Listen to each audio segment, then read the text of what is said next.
हे ज्ञाना इंद्रायणीवर स्नान नको करू. इंद्रायणी बाटल.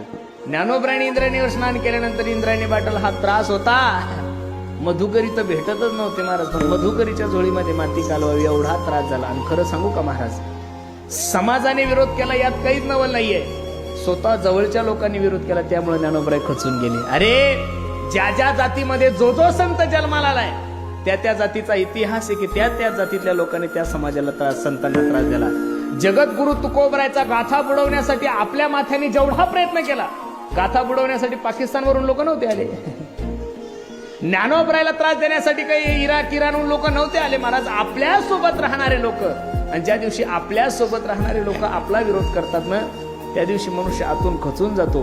मी तर नेहमी सांगतो, अरे एखाद्या दारुड्याने कीर्तनकाराचा विरोध केला सहन करल तो, एखाद्या नास्तिकाने पखवाजाचा विरोध केला, गायकाचा विरोध केला, माळकऱ्याचा विरोध केला, सहन करल गड्यांनो तो.